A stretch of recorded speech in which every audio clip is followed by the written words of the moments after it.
ఒరే ఆంధ్రప్రదేశ్ ప్రజలారా, నేను రా మీ పెట్రోల్ అసలు మీకు బుద్ధుందా? స్టాక్ లేదని పెట్రోల్ బంకుల దగ్గర ఆ కిలోమీటర్ల క్యూలేంట్రా? అసలు ఈ కొరత వెనుక్కున్న నిజమేంటో చెప్తా వినండి. వాట్సాప్ గ్రూపుల్లో ఎవడో పనిలేని అంకుల్ పెట్రోల్ బంకులు బంద్ అని మెసేజ్ పెట్టగానే అసలు అందులో నిజమేంతో కనీసం బుర్ర పెట్టి ఆలోచించకుండా గొర్రెల మందల బంకుల మీద ఎగబడిపోతున్నారు. రోజు 1/2 లీటర్ కొట్టించేవాడు కూడా ఇవాళ ఫుల్ ట్యాంక్ కొట్టిస్తున్నాడు.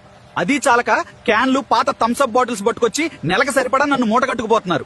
అసలు విషయం ఏంటంటే ఇంటర్నేషనల్ మార్కెట్ లోన డిమాండ్ పెరిగి క్రూడ్ ఆయిల్ రేట్లు మండిపోతున్నాయి. ఆయిల్ కంపెనీలు వాళ్ళకి లాసులు వస్తున్నాయని సప్లై కొంచెం కంట్రోల్ చేశారు అంతే. ఫ్యాక్టరీల ఓనర్లు పబ్లిక్ బంకుల్లో స్టాక్ జురుకుంటున్నారు. దీనికి భయపడిపోయి ఒక్కొక్కడు క్యాన్లు, డ్రమ్ములు, ఆఖరికి ఇంట్లో నీళ్ల బిందులు తెచ్చుకుని బంకుల్లో లేకుండా నన్ను ఎత్తుకుపోతుండా.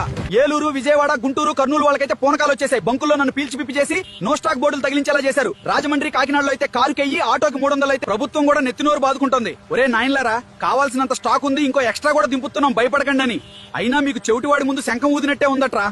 సోషల్ మీడియా పుకార్లు నమ్మి థమ్స్అప్ బాటిల్స్, పిల్లల పాల డబ్బాల్లో నన్ను దాచే కక్కుర్తి ఆపండ్రా. మీరు నెలకు సరిపడా ఎత్తుకుపోవడం వల్లే బంకుల్లో స్టాక్ అయిపోయింది తప్ప దేశంలో నా కొరత లేదా? నువ్వు బాధ్యత గల తెలుగువాడివైతే ఈ పుకార్ల ప్యానిక్ కాపడానికి వీడియోని మీ వాళ్ళకి షేర్ చేయి. అలాగే మన AI టాక్స్ ఛానల్లోకి లుక్ వేయండి. కంటెంట్ లో నిజంగా దమ్ముందనిపిస్తేనే ఫాలో కొట్టండి.